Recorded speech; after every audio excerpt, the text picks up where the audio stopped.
하나님의 은혜에 감사드립니다. 지금 여기까지도 인도하신 주님 영육간의 갈 길을 인도하여 주시기를 소원하며 하나님께 귀한 예물 드립니다. 드려진 손길 주께서 기억하시고 저 손이 하는 일, 저 손에 마음을 담은 일 주께서 응답하여 주시오며 그 진실함을 보시고 하나님 채우시고 그 서운함을 보시고 채우시며 무엇보다도 그 간절함을 보고 채워 주시옵소서.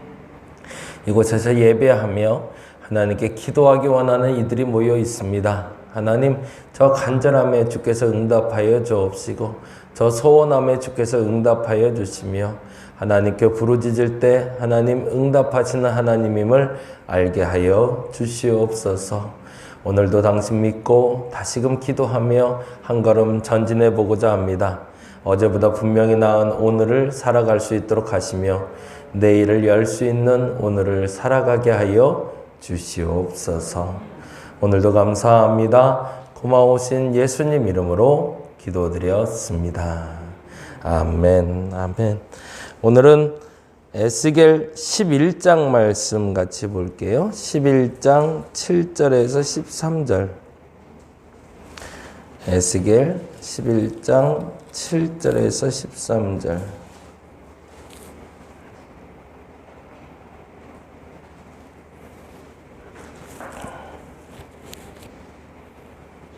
우리 같이 한 목소리로 조금 난해한 본문이라면 난해한 본문일 수 있는데요. 그냥 같이 한번 보시면서 같이 풀어갔으면 좋겠습니다. 7절에서 13절까지 같이 읽겠습니다. 그러므로 주 여호와께서 이같이 말씀하셨느니라. 이 성읍 중에서 너희가 죽인 시체는 그 고기요, 이 성읍은 그 가마인데 너희는 그 가운데에서 끌려 나오리라. 나 주 여호와가 말하노라. 너희가 칼을 두려워하니 내가 칼로 너희에게 이르게 하고 너희를 그 성읍 가운데에서 끌어내어 타국인의 손에 넘겨 너희에게 벌을 내리니 너희가 칼에 엎드러질 것이라. 내가 이스라엘 변경에서 너희를 심판하리니 너희는 내가 여호와인 줄 알리라. 이 성읍은 너희 가마가 되지 아니하고 너희는 그 가운데 고기가 되지라.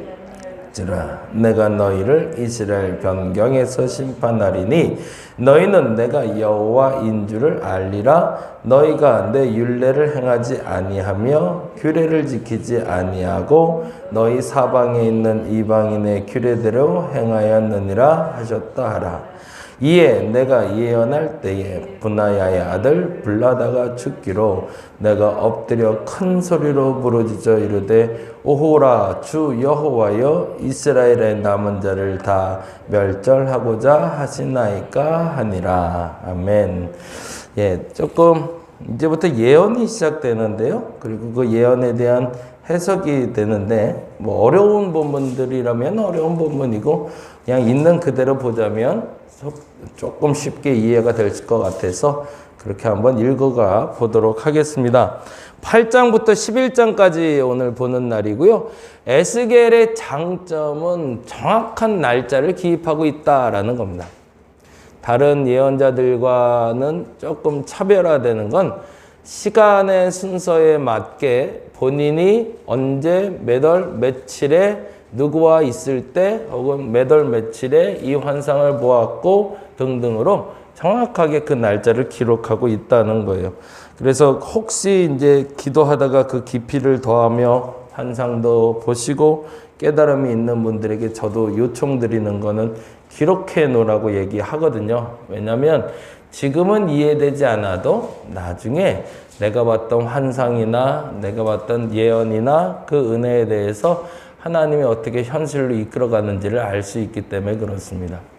뭐 그런 얘기하면은 어떠실지 모르지만 제가 중고등학교 때는 그런 좀 예민한 신앙생활을 했던 것 같아요. 그래서 조금 풍성한 은혜가 있어서 어떤 예언적인 측면이나 혹은 환상이나 이런 걸 보고 기록을 해놓은 기억들이 있는데 그게 나중에 이렇게 현실로 드러나는 것들을 보게 하시더라고요.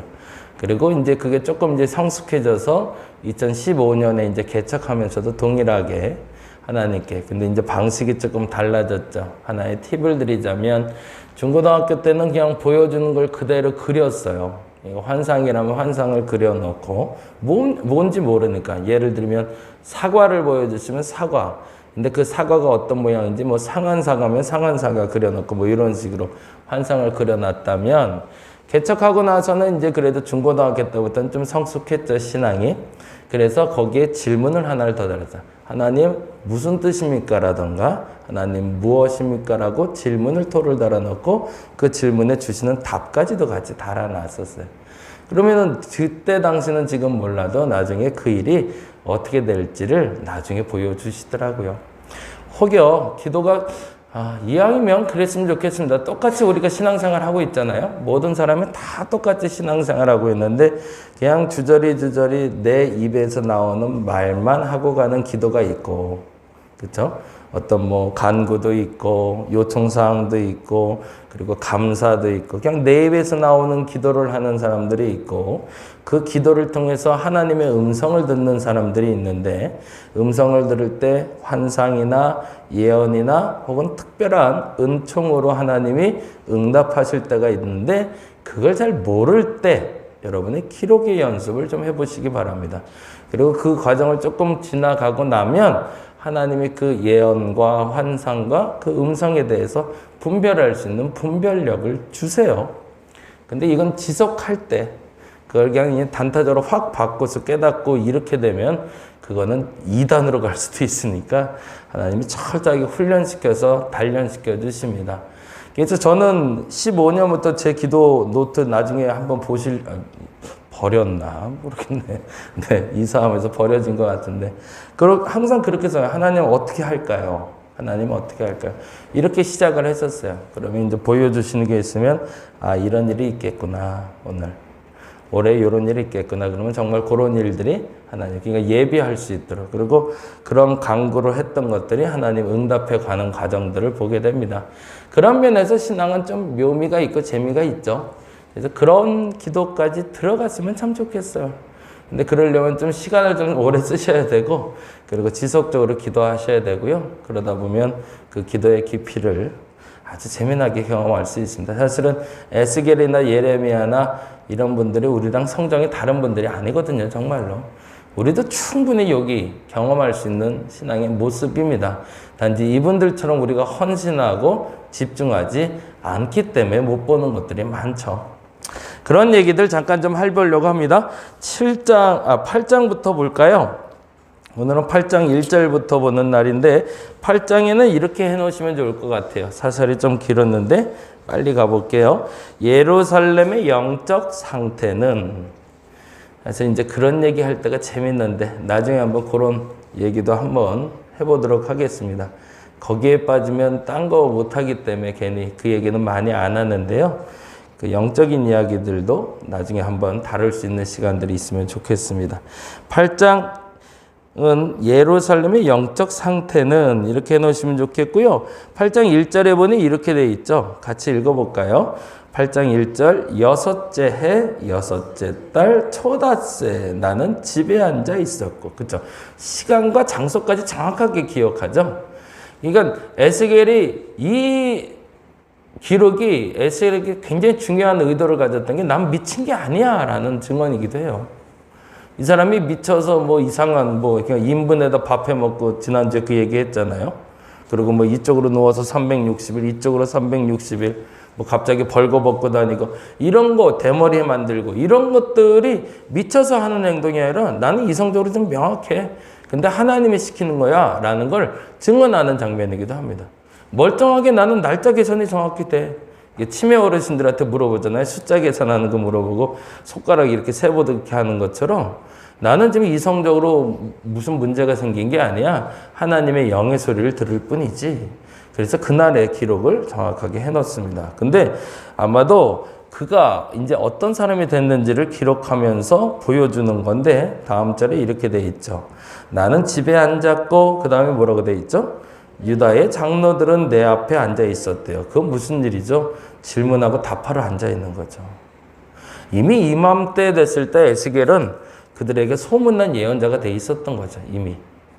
그래서 그에게 예언을 들으러 왔고 그에게 답을 들으러 유다의 지도자들이 따라오던 시기라는 겁니다. 자, 그러면 그때 그들에게 했던 얘기가 뭔지를 빨리 한번 볼게요. 5절, 6절에 질투의 우상이라는 단어가 나오네요. 5절 한번 볼까요? 5절 같이 보겠습니다.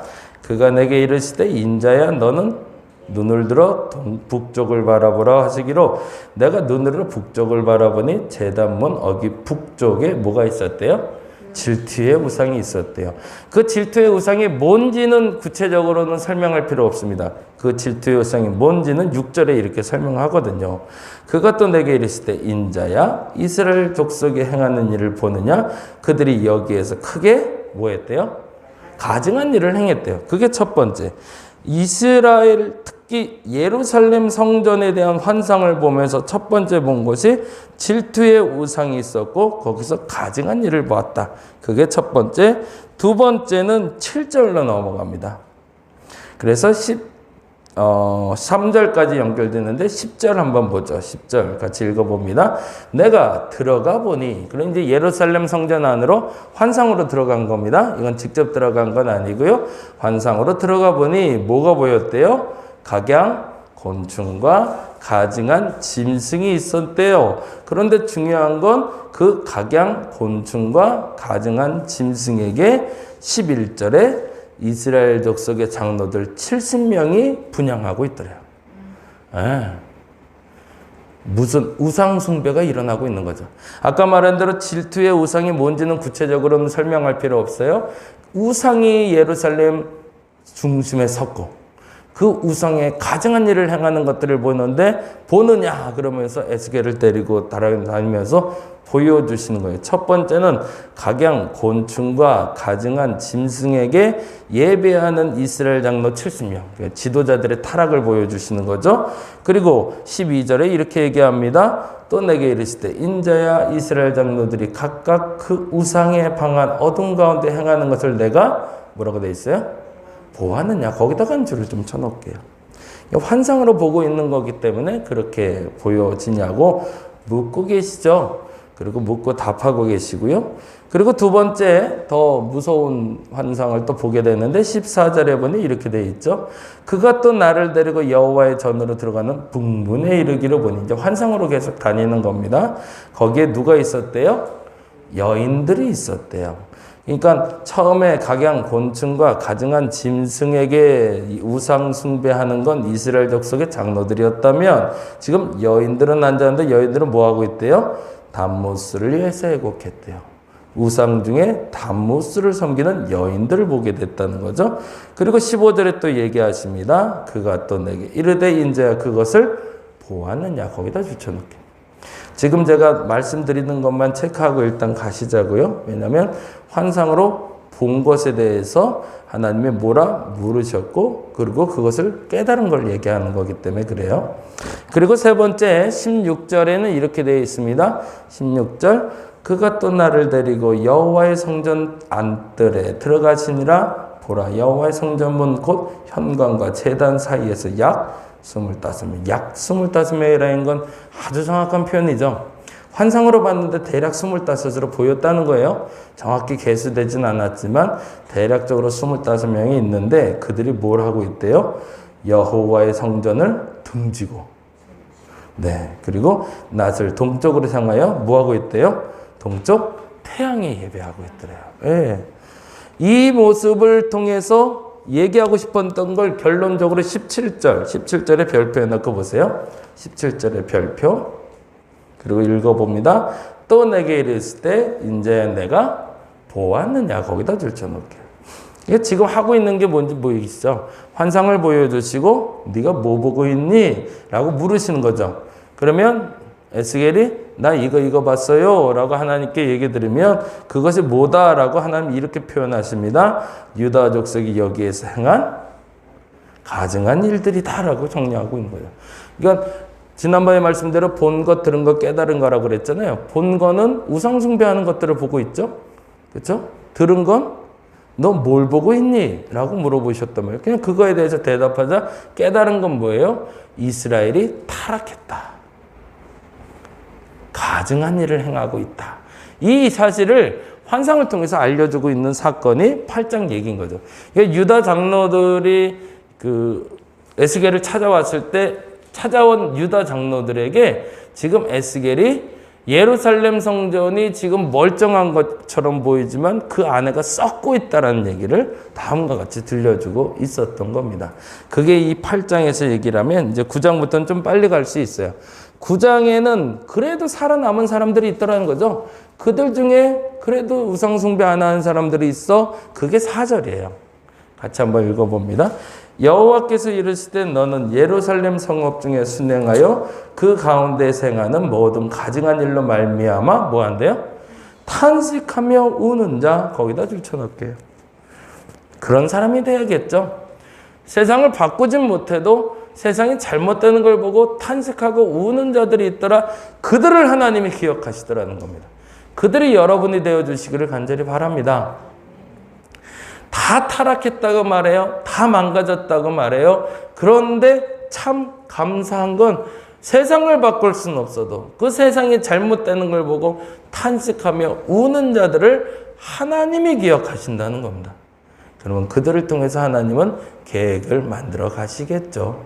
내가 뭘 하려고 애쓰지 마시고 잘못된 걸 봤다면, 잘못이라는 걸 안다면 여러분의 감정을 하나님께 드러낼 수 있기를 바랍니다. 그러면 그 사람을 하나님이 기억하실 겁니다. 그 부분만 오늘은 담고 가셔도 참 좋을 것 같아요.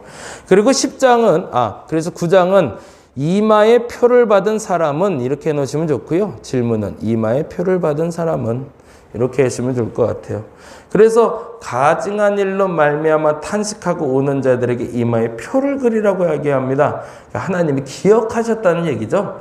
이마에 무슨 표가 있는지를 기억하신 필요는 없고요. 십자가를 그렸다는 등 뭐를 발랐다는 등 이런 게 중요한 게 아니라 하나님이 기억하셨다. 이렇게 기억하시면 될 것 같고요. 10장 영광이 떠난 이유는 이렇게 놓으시면 될 것 같아요. 그럼에도 불구하고 하나님의 영광이 떠납니다. 그 장면을 보여주는데 10장은요. 자칫 잘못하면 또 천사들 얘기가 잔뜩 기록되게 되면 천사에 집중하게 되는데 그거 다 지워버리시고 10장에서 제일 많이 나오는 단어가 그룹들이라는 단어가 제일 많이 나오거든요. 그건 다 엑스표 하셔도 돼요. 그룹들이 중요한 게 아니기 때문에 뭘 받는지가 중요한 게 아니라 여기서는 그 일을 전달하는 전달자인 그룹들이 무슨 말을 하고 있는지가 중요한 거죠. 그래서 이 천사들이 하는 얘기가 뭐냐라고 얘기하는데 18절이에요. 읽어볼까요? 18절, 10장 18절. 여호와의 영광이 성전 문지망을 떠나서. 그걸로 끝이에요, 사실은. 10장 전체에서 하고 싶은 얘기는 어떤 천사들이 나타나 이 말을 했다라는 걸 말하고 싶은데 그 천사들의 모습이 너무너무 신기하거든요. 그래서 그거 설명하다가 그들이 돌아다니는데 설명하다가 끝나요. 근데 여기서 중요한 건 여호와의 영이 떠났다라는 거죠. 그럼 우리는 10장에서 그 질문을 던지는 거죠. 어떤 그룹, 어떤 천사를 만났냐가 아니라 그들이 말했던 여호와의 영광이 떠난 이유는 뭔가? 이스라엘의 가증한 일 때문이다. 이렇게 말할 수 있어야겠죠. 11장은 조금 이것도 해석이 필요한데 요거는 내일 다룰게요. 오늘 얘기가 좀 길어질 것 같아서 이렇게만 적어 놓으시죠. 가마와 고기 예언은 이렇게 해놓으시면 좋을 것 같아요. 가마와 고기 예언은 이렇게 하고 내일 이 부분은 좀 다루도록 하겠습니다. 그래서 지금 예언자 이스라엘에서 인정받은 에스겔이 예언자로 인정받은 에스겔이 유대 장로들에게 무슨 말을 하고 있는지에 주목하시면 됩니다. 이스라엘은 멀쩡한 것처럼 보이냐? 그 아내가 곪고 있다. 그래서 그 환상을 보여주고 그리고 나서 그 환상을 통해서 지금 에스겔이 하고 싶은 얘기는 뭐죠? 요지는 하나죠. 그들 중에도 하나님이 기억하는 사람이 있더라. 그 어떤 타락 가운데도 기억하는 사람이 있으니 그 사람들이 되어야 한다라고 이야기하는 것이 주 목적입니다. 오늘은 그렇게 기도했으면 좋겠습니다. 모두가 떠나더라도, 모두가 하나님을 배신한다 할지라도 나는 하나님 앞에 머물겠나이다. 내가 세상을 바꿀 수도 없고 환경을 바꿀 수도 없고 사람 하나 바꿀 수 없고 내 남편, 내 아내도 바꿀 수 없는 사람이지만 하나님 앞에 잘못된 것을 보았으면 탄식하고 우는 자가 되어 하나님의 기억에 남는 사람 되게 해달라고. 그리고 하나님은 그 사람을 통해서 역사하실 겁니다. 그 예레미야, 그 에스겔과 같은 저와 여러분 되시기를 간절히 바랍니다. 기도하겠습니다. 탄식하며 우는 자가 되게 하여 주옵소서. 그 모든 가증한 일을 보면서 같이 웃으며 즐길 수 있는 사람들이 아니라 모든 가증한 일을 보면 가슴이 답답해지고 원통하고 속상해서 하나님께 부르짖는 나 되게 하여 주옵소서. 그 사람을 하나님 이마에 표를 그리라 하셨습니다. 그렇게 기억해 주실 줄로 믿습니다. 오늘 그 눈물의 기도로 하나님께 기억되는 사람 되게 하여 주시옵소서. 감사합니다. 고마우신 예수님 이름으로 기도드렸습니다. 다 같이 기도하고 돌아가겠습니다.